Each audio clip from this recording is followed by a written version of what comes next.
Another practice drill here we're going to look at with regards to the overlap.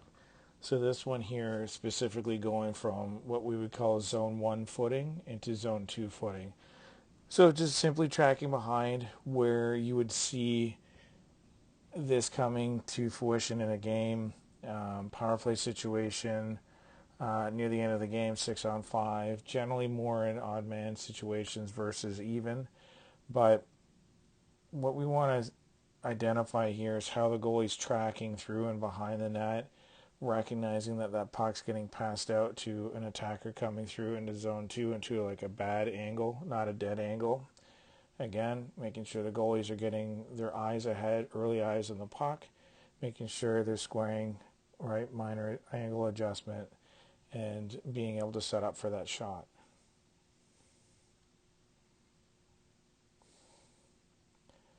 Right here, similar setup. Again, overlap here, right? For me, the goalie might be a little bit wide in their base right now, but because in theory we're inside of that dot lane, being in an active stance is appropriate. Also, with the overlap, it's going to allow the goalie to butterfly naturally. So right now, there is no backdoor threat. So the goalie can play the puck carrier a little bit more straight up. You can even over square on this a little bit more. An under square is where the goalie's backside shoulder is going to be back in just a little bit to allow them to drop down naturally, be able to play the shooter straight up, but also be able to initiate movement backdoor if there is any passing options available.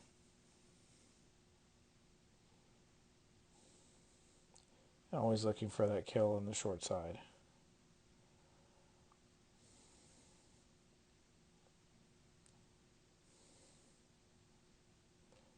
All right, so they're coming off the post here. We're wanting them to identify where that puck's going and then initiate their movement out. Again, not hyper aggressive. Hard to tell from this angle, but our goalie is inside of the paint still. Toes are significantly in. This is going to be a lot closer to what is known as the NHL crease. So that's where you have the flat side right by the post and then the rounded top. See, the Olympic crease is going to carry out a little bit more. So we're looking for our goalie to establish their position right in here, right close to where the NHL crease would be. Again, because of the angle of the shot, bad angle, you don't have to take a lot of ice here. I find that challenging the shooter is overrated, and especially with the timing, how fast the game is right now, how skillful the players are. We can't be putting ourselves in a position as a goaltender where it's an all or nothing. If the read is that the shooter has nothing, it's a good read, then you're more than welcome to step out on that, take some space away from the shooter. But most importantly is getting comfortable in these tighter spaces, closer to the net, more patience on the edges. You're going to see a lot more smaller goalies looking to shift to the overlap and the panda. It's going to put them in a better position to make the save more optimal than going down into the VH, right? Or that RVH. That's going to open up potentially the short side. So again, here our goalie isn't over 6 foot by any means. Lots of coverage here, looking through the eyes of the puck, right? Goalie's balanced, ready to receive that shot on the short side.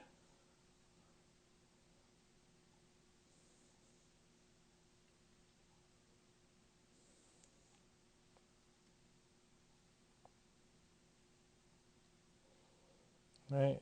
Similar execution on the other side. Hitting the post, slightly running that foot out on the short side there, getting outside of the post into the overlap. right? Driving off that backside leg, scoring up to the puck, gaining the new angle. Again, not overly concerned about depth. Right, excellent patience on the edges, down with the shot, good control on the body, nice and tight, no rebound.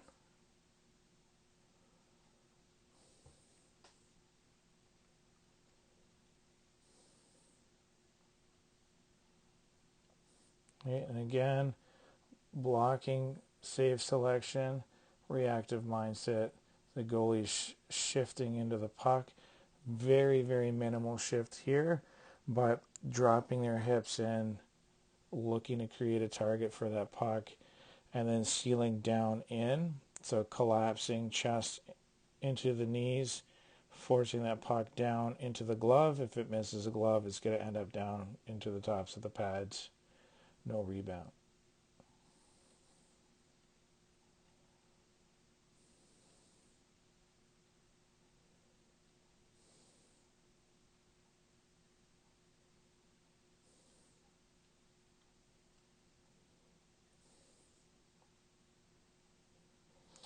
All right, so going back, the progressions here. So more pro goalies might opt to keep their foot on the post, narrow up their stance a little bit. You can see here, this is a goalie's rotating out, and then he goes to drop here on the shot. But a little bit outside here with that backside edge. Nothing major by any means. Pro goalies, just based on their positioning, rebound selection, and placement, want to be a little bit more mindful of where that backside edge is going to be. So again, they might look to narrow up here and then release forward in the knees versus out to the side as we would traditionally, or you're going to see the goalie do here. With the young goalies, we want to make sure that they're hitting all the key points. If you're doing these drills, so the previous drill, kind of like a top down, zone 3 into zone 2. Right now, we're looking at zone 1 into zone 2. They're hitting their marks. You're looking for the technical aspects while they're in zone 1. Backside edge, just a hair above that goal line.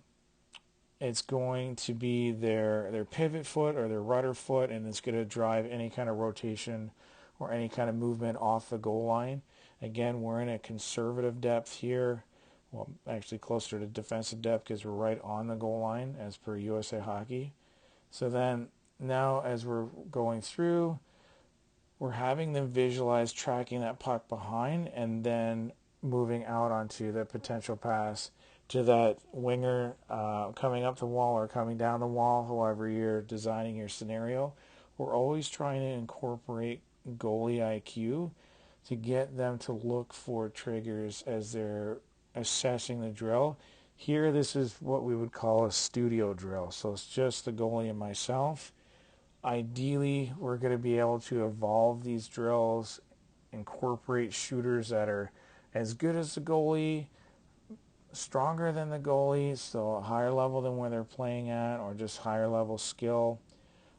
Sometimes as a goaltender struggling, if you can, without them being aware of it, drop the shooter quality down a bit, give them some confidence, or have a mix, one higher skill, one kind of medium or lower skill.